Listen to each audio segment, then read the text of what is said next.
Denise Chiriboga, Strong Mom and creator of Strong Mom Fitness. I am back again today, and today we are talking to Melissa Wong. She is a pelvic health physiotherapist and owner of Markham Pelvic Health. And today we are talking about all things diastasis recti. Diastasis what? I'm talking about mommy tummy. AKA abdominal separation, AKA belly pooch after a baby. And so we are talking about this. She's going to tell us what it is, how you know if you have it, what it looks like, what it feels like, and some other important details. Check it out. All right, so Denise here back with Melissa Wong at Markham Pelvic Health. And today we're talking about diastasis recti, AKA mommy tummy. Sometimes, AKA abdominal separation. What else? Extra pooch. Right? Yes. Okay, so to start off, what is diastasis recti? So the term mommy tummy is kind of this overarching term, and diastasis recti is one small part of that whole mommy tummy term, I would say. Right. Diastasis is where you have the six-pack muscles, so it's called your rectus abdominis, that sits from your rib cage down to your pubic bone. You might have a bit of separation through those muscles. So what happens is there's a midline line called the linea alba, which is strong, thick connective tissue that starts to separate and thin out as you're pregnant. Even if you have not had a baby, you can still have diastasis with, a larger belly, but it starts to separate a little bit. Which is natural in pregnancy. Natural allows for the baby to grow. Exactly. Right. But what happens is postpartum, it does not always come back together. Right. Okay, so what does it look like and what does it feel like? Because sometimes there's not always the look of it. Yeah, so diastasis can look like a number of different things. Sometimes you'll have that kind of extra skin on the outside, but really what's happening is when you feel around that midline, you can kind of sink your fingers in, feel some spacing between the two sides of that six-pack muscle. Right. So like seated, standing up, lying down, you would feel... Usually in all those positions, when we test it in a lying down position, but often we'll see it if you're exercising or if you're standing or if you're even just coughing, sometimes we'll see it as well. Right. Yeah, because exactly. I have some clients where they lean back and then you can see the doming happening. Exactly. Or you can also see it kind of where it's a gully and it comes in. And it will sink down into that space. Right. What about how it feels? Because some people don't actually have the symptom outward, but they have a feeling. And for myself, I didn't have a doming, I didn't have, caving in, but what my diastasis looked like was, I'd wake up in the morning with a relatively flat-ish belly, and by the time I went to bed, I looked 6 months pregnant. What is happening here? Yeah, so it will often feel like a lot of weakness, like you can't control your abdominal contents, and generally, you just can't use those muscles. You can't generate that force. What about low back pain? Definitely can be related to low back pain. All right. So, if a mom thinks, yes, I definitely have this something going on with my belly, how do we treat that? So we're really looking at function. Can they control their core muscles when they do simple tasks like rolling in bed, getting out of bed? If they want to be doing exercise, how are they using those muscles when they're trying to do the tasks that they want to do? So if they're wanting to do sit-ups, let's try a sit-up and see what happens to that core. If they want to be doing planks, we see what happens to that core. If we need to remediate, then we'll maybe back off of exercises and do some easier exercises.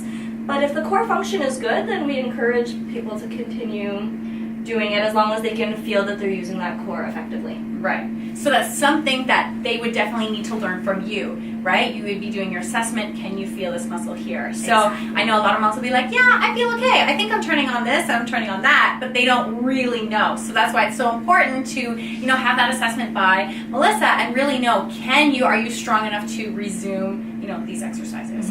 So let's say mom, thinks that she has diastasis and she has low back pain or, it looks funny.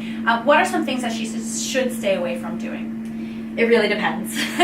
You like such a blanket statement. When we treat and when we assess, it's so individualized. For some people, they can do sit-ups no problem. For other people, they can do double leg lifts no problem. So it really depends on the person, and that's what, when you come and see a physiotherapist, that's what we're really trying to gauge is for that specific person, for that specific task, what do they feel? Can they do it? Can they feel it themselves? And then can they translate that to their own individualized exercise program? Right. So for me, in my Strong Mom classes, you will never see us doing crunches. And it's just really hard to individualize it in a class of, 15 to 30 moms, and then crazy babies all over, right? So yeah, we wouldn't be doing crunches because, who knows, when I was doing crunches with my physiotherapist and she was inside, she could tell that when I was doing crunches, my pelvic organs, after, so many, 5 or so, would start to descend. So that's something that is, is great about Melissa, is that she'd be able to tell you, okay, here's how to do it properly, and here's where you would, kind of stop or reset your body. Reset the body, or we'll use specific cues to help you learn how to engage the muscles more efficiently. Right. Because for everyone, there's different cues that work. For everyone, there's different strategies that work. So we're trying to find the best strategy for you. Right. For that task. Exactly. Yeah. Okay, so let's talk about the separation, because some people get really freaked out. Oh my gosh, I have I can feel 2 finger space in between this right and left, rectus abdominis. What do I do? So let's talk about the space, because we know that the gap isn't the biggest problem here. Yeah. So the gap is a small part of looking at diastasis. We're looking at how many fingers you can kind of put between those muscles, but we're also looking at the depth. We're looking to see, can you create tension? What does that feel like? How deep can I sink my fingers in? But then we're also looking up top and down below. So what's going on with the actual pelvis and the low back? What's going on with your rib cage and your upper back to kind of maintain that stability?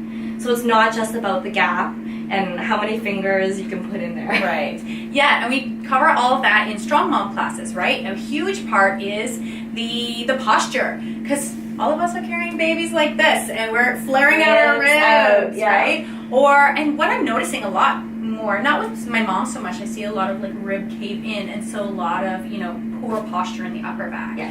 And then my big thing when I was postpartum was I was a rib thruster, and I'm leading with my belly. So moms who think they have mommy tummy actually could just be that you're thrusting your hips forward, you're walking with your belly How first. can you use these muscles when they're stretched out and lengthened? Exactly.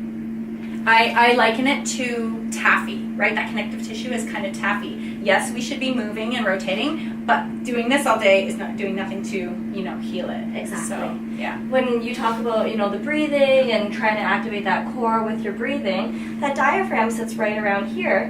Not only can you not use it when it's thrusted out, but then it comes all the way around the back as well. So if you're stiff through your back from being in that, Mother hunching position. Then it makes it a lot tougher to be able to use that diaphragm and to use your ribs and your upper back appropriately. Right, yeah. All right, so the big question now, Melissa, is how does somebody know when they have healed their diastasis? I'm not a big fan of the word healed, but we're looking at, again, function. So generally when people will know that they know how to turn that on is that they can feel it. Right, so they should be able to feel that deep core tensioning, that pelvic floor tensioning when they're doing their everyday tasks. They should feel that they're a little bit stronger through there, that they can engage those muscles. And then the other thing is, sometimes I'll just tell people, if you can't feel it necessarily, take a look. So if you're exercising, take a look at your stomach. Is it bulging out? Is it caving in? And then the brain can start to figure out, okay, that's what it feels like when it looks good and when it feels good. Right, exactly. So saying blanket statement that crunches are bad is not true for everybody.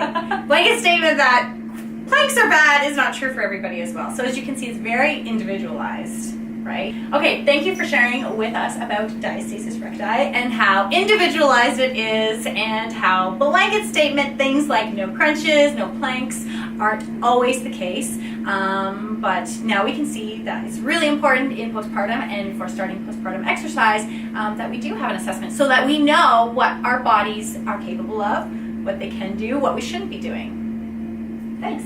You're welcome.